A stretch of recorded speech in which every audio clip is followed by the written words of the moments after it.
بہرحال دو باتیں، ایک تو یہ بھائی ہم سب کو اپنے بچوں کو دیندار بنانے کی فکر کرنی ہے، ارے کرنی ہے نا انشاءاللہ، لیکن اس کے لیے کچھ کام بھی تو کرنے پڑیں گے۔ دو کام کرنے ہیں۔ کتنے کام کرنے ہیں؟ دو کام۔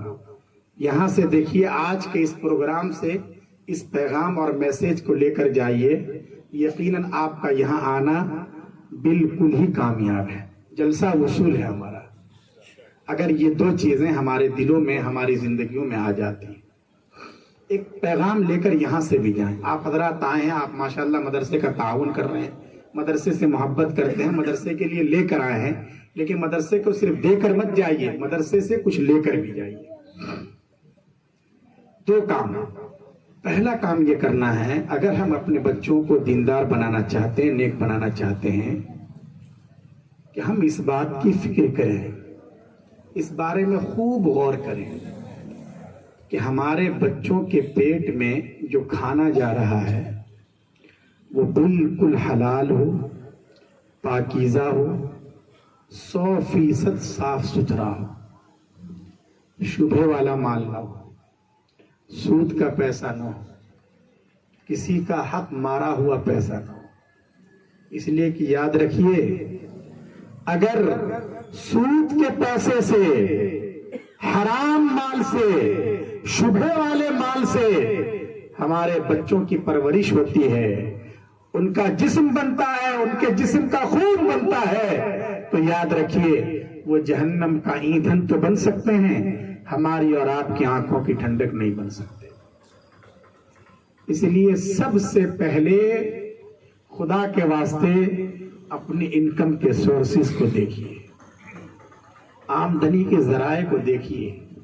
بھائی اللہ تعالیٰ کیا یہ سوال ہوگا نا کہ پیسہ کہاں سے لگایا، ہم نے تو خوب دولت دی تھی، یہ سوال بعد میں ہوگا۔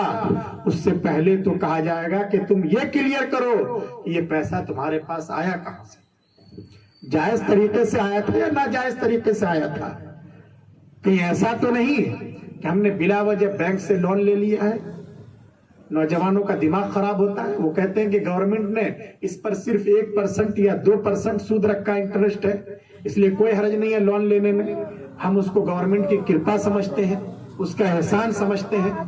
یاد رکھیے یہ سب شکلیں ناجائز ہیں، ہم نے بلا وجہ بینک سے لون لے لیا ہے، یا یہ کہ فکس ڈپوزٹ کروایا ہے، یا یہ کہ انشورنس کی غلط قسم کی پالیسیوں کے چکر میں پڑے ہوئے ہیں۔ سود کی جتنی شکلیں ہیں کوئی بھی شکل جائز نہیں ہے۔ آپ یقین مانیے اگر کوئی بھی شکل جائز ہوتی تو ہمارا فرض تھا ہم آپ کو بتلاتے۔ ہماری ذمہ داری ہے نا، علماء کی یہ ذمہ داری ہے کہ آپ کو زندگی کی راہوں کی جو آسانیاں ہیں وہ بتلائیں، لیکن کوئی صورت نہیں ہے۔ حدیث پاک میں اتنا سخت جملہ ہے، آپ سنیں گے تو تڑپ اٹھیں گے۔ آقا صلی اللہ علیہ وسلم نے فرمایا، دیکھو سود کا ادنا درجہ ایسا ہے جیسے اپنی ماں کے ساتھ زنا کرنا۔ اب اس سے بڑھ کر کیا وعید ہو سکتی ہے؟ اس لیے لوگوں یاد رکھو سود کی کوئی شکل جائز نہیں ہے۔ اللہ نے فرمایا حل اللہ البیع وحرم الربا، اللہ نے کاروبار کی اجازت دی ہے، بزنس کرو، اچھے اسٹینڈرڈ کا بزنس کرو، یہاں سے لے کے انٹرنیشنل لیول پر اپنی تجارت کو پھیلا